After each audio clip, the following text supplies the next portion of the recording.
As we move on to the next section of this presentation, we want to talk specifically about how to manage youth-only spaces.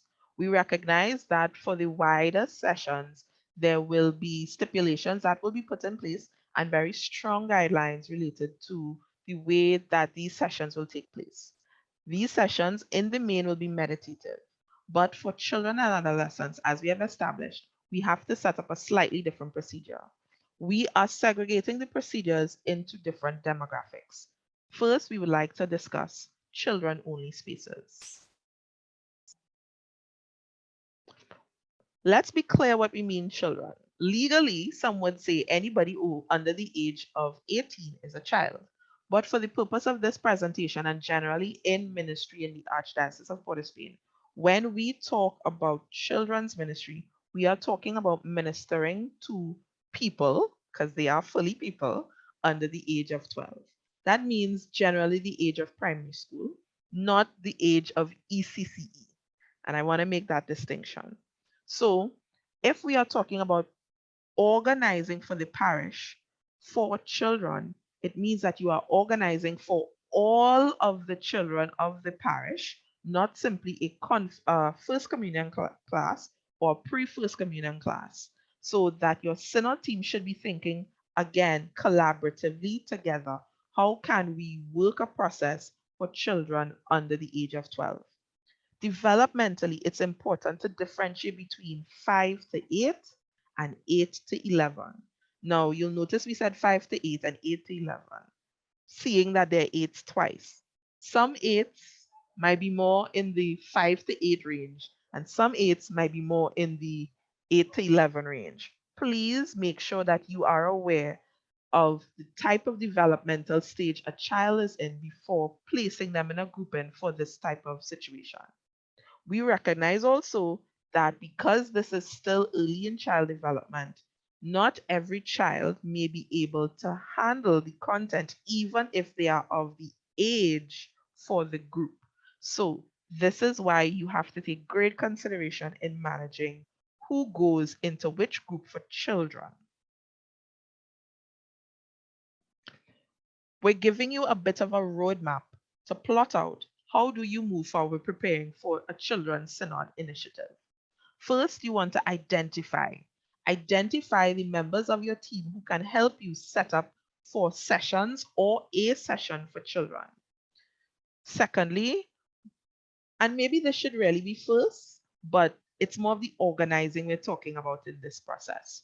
Please ensure that you have persons or a person covering what you are doing in intercessory prayer. Next, you want to meet with the persons you have identified to help support you in developing this process. Fourth, in the process, you want to ensure that you are communicating with parents already engaged or the parents of potential participants of this process.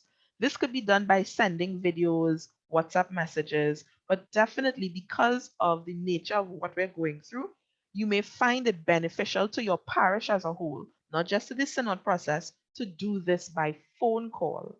So you want to ensure that you are giving parents as much information as possible so that they can participate in this process.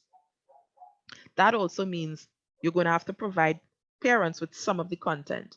You may choose to share with them the activities or different things that they can do, but please ensure that you are providing them with information, not just content, but scheduling information as to how you can move forward with whatever sessions you are likely to organize.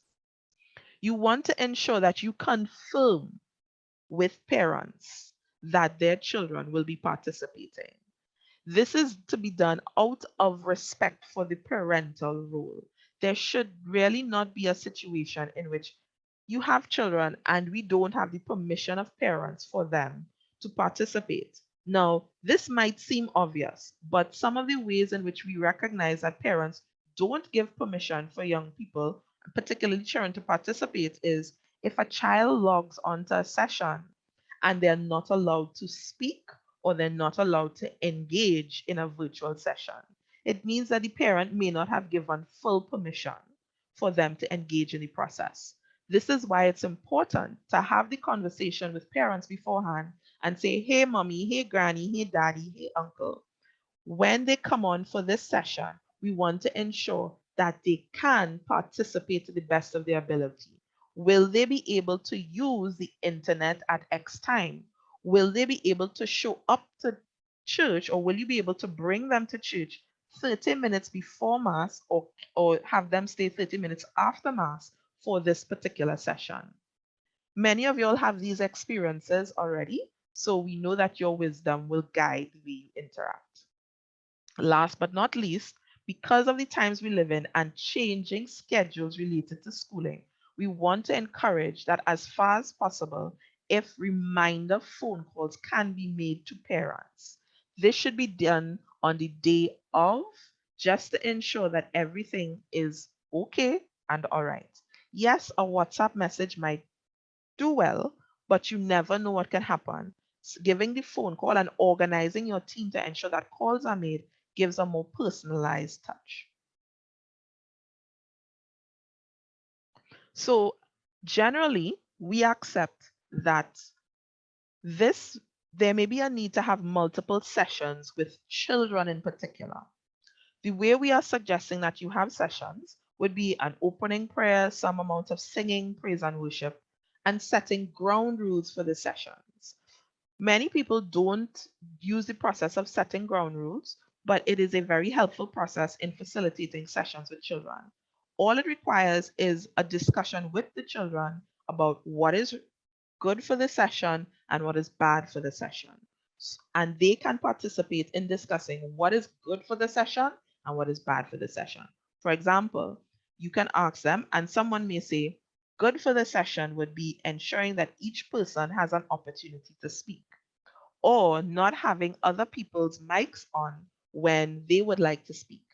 This is a basic way to set ground rules. It actually makes sessions with children far easier to manage, because once you've established what's good for the session and what's bad for the session, it becomes easier to be able to enforce these guidelines as you move forward.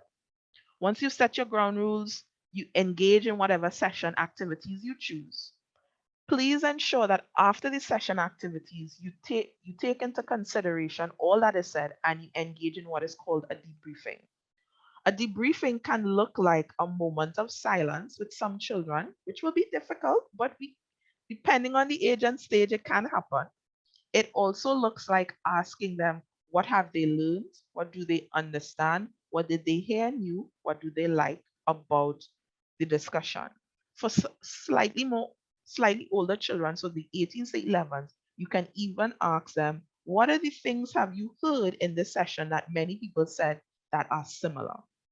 So they will now contribute further to the convergence of ideas around a particular topic when you are talking about your fundamental question one, fundamental question two.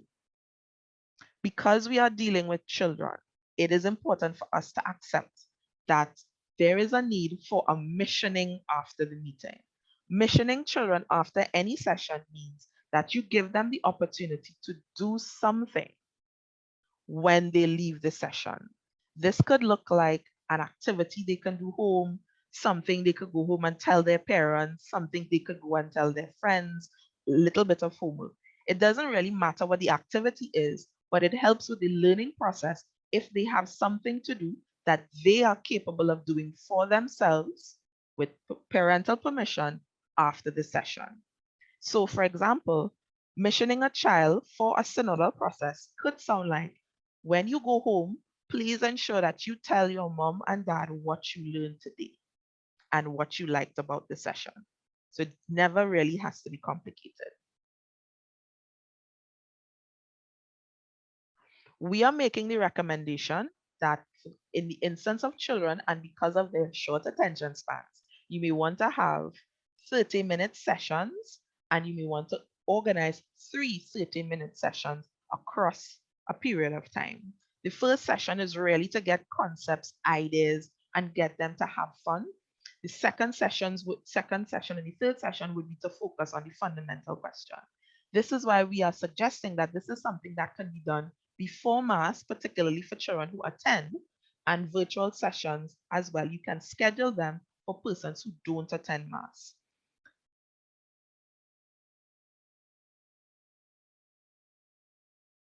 One activity that may be helpful in all of this that was not mentioned before was a coloring activity, particularly for those who might be around the ages of 5 to 8, and even the ones who might be a little bit younger. There is a handout where we have provided in which children can use pieces of paper to color the Synod logo. And of course, this is a lovely teaching activity where they can put in the missing persons, explain to them why it's a tree, explain to them why it's the Son and the Eucharist, and where's the Holy Spirit and who is missing. So please go to your resources and look for the Synod coloring activity that can be used with children.